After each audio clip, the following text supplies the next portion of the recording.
आज हम बात करेंगे ऐसे बिजनेस की जिसकी चमक सबसे ज़्यादा है। जी हाँ, डायमंड बिजनेस की। तो सबसे पहले इसके मार्केट साइज़ के बारे में बात करते हैं, जो 2018 में था $87.3 बिलियन, यानी कि 6.5 लाख करोड़ रुपए। इसका उपयोग ज्वेलरी के साथ साथ इंडस्ट्रियल यूज़ में भी किया जाता है, क्योंकि चमकदार होने के साथ साथ ये दुनिया का सबसे हार्ड मटेरियल है, जिसकी वजह से कांच कटिंग, लेथ मशीनों इत्यादि में इसका यूज़ किया जाता है। डायमंड इंडस्ट्री का जो पूरा प्रोसेस होता है वो 6 स्टेप्स में होता है। सबसे पहला स्टेप है एक्सप्लोरेशन, यानी कि खोज। फिर सेकंड स्टेप है माइनिंग। फिर थर्ड स्टेप है सॉर्टिंग, यानी कि उसकी छटाई। फिर चौथा स्टेप है कटिंग और पॉलिशिंग। फिर पांचवा स्टेप है ज्वेलरी मैन्युफैक्चरिंग और लास्ट स्टेप है रिटेलिंग।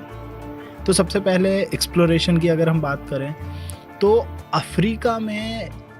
केवल अफ्रीका में 65% जो है वो रॉ मटेरियल इसका पाया जाता है। उसके बाद माइनिंग की अगर बात करें कि माइनिंग कैसे की जाती है, तो माइनिंग यहाँ पे 2 तरह से होती है। एक तो ओपन पिट, मतलब कि गड्ढा खोद के माइन किया जाता है, और एक दूसरी होती है जिसका नाम है अंडरग्राउंड माइनिंग, यानी कि 1-1 किलोमीटर नीचे तक से इसको निकाला जाता है। इसके साथ साथ मरीन में, यानी कि समुद्र में भी माइनिंग की जाती है। अब इसकी छटाई जो होती है वो होती है कलर के आधार पे, साइज के आधार पे, शेप के आधार पे और क्वालिटी के आधार पे। इसके बाद में आती है cutting and polishing. Cutting and polishing जो होती है वो 4 C's में क्लासिफाई की जाती है, यानी कि कट, कलर, क्लैरिटी और कैरेट। मतलब कि किस तरह का कट किया हुआ है डायमंड, उसका कलर क्या है, उसकी क्लैरिटी कितनी है और वो कितने कैरेट का है। उसके बाद उसको होलसेलर्स को बेच दिया जाता है। होलसेलर्स को कहाँ बेचा जाता है? एक्सचेंज में बेचा जाता है, जिसको हम कहते हैं बोर्स।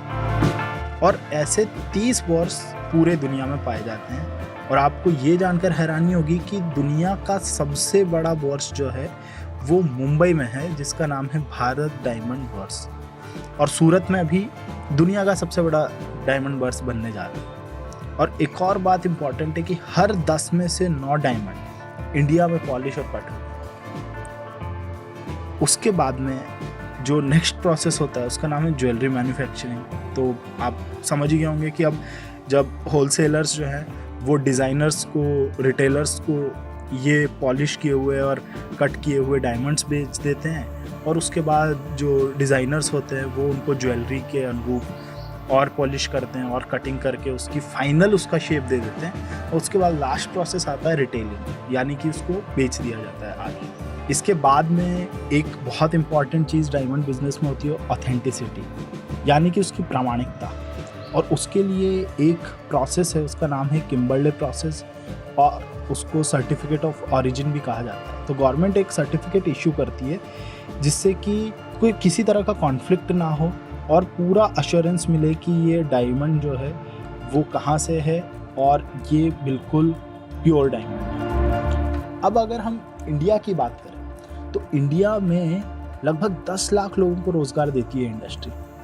बिल्कुल ट्रांसपेरेंट डायमंड अगर है बिना किसी कलर का, तो उसको सबसे प्योर माना जाता है। गोलकोंडा में ये पाया जाता था, कोहिनूर भी वहीं से निकला है, और भी काफ़ी सारे प्रसिद्ध हीरे जो हैं वो वहाँ से निकले हैं। इसके अलावा सबसे बड़ा पॉलिशिंग एंड कटिंग का मार्केट जो है वो है सूरत। सूरत में एंटर होने वाला हर हीरा 6 डेसिमल पॉइंट तक वे किया जाता है, मतलब कि उसको पॉइंट के बाद भी 6 अंकों तक उसको मापा जाता है। और सूरत में दुनिया की 75% कटिंग और पॉलिशिंग का काम होता है।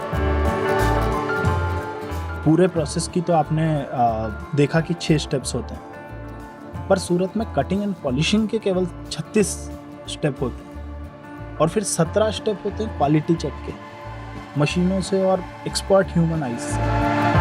डायमंड का बिजनेस जो है वो काफ़ी ज़्यादा सोफिस्टिकेटेड बिजनेस माना जाता है। और जो फाइनल स्टेप मानी जाती है इसकी बेस्ट डायमंड्स के लिए वो है फॉरएवर मार्क इंस्क्रिप्शन। कुछ ही हीरो में फॉरएवर मार्क इंस्क्रिप्ट किया जाता है, जो कि बिल्कुल बेस्ट डायमंड्स जिनको हम कहते हैं उनमें होता है। और ये इसमें क्या होता है कि आप का जो इंसान का बाल होता है उसका 5000वां हिस्सा इतनी मोटाई से वहाँ पे नंबर लिखा जाता है, एक यूनिक नंबर लिखा जाता है। जहाँ ये डायमंड कटते हैं उसका प्लानिंग डिपार्टमेंट का हेड आपको पता है कौन सी क्लास का पास आउट होगा? वो 7वीं पास है। तो इसका मतलब ये है कि अगर आपकी आंखें तेज और पारखी हैं और हाथों में कारीगरी है और साथ में लगन है तो आप इस बिजनेस में एंटर कर सकते हैं।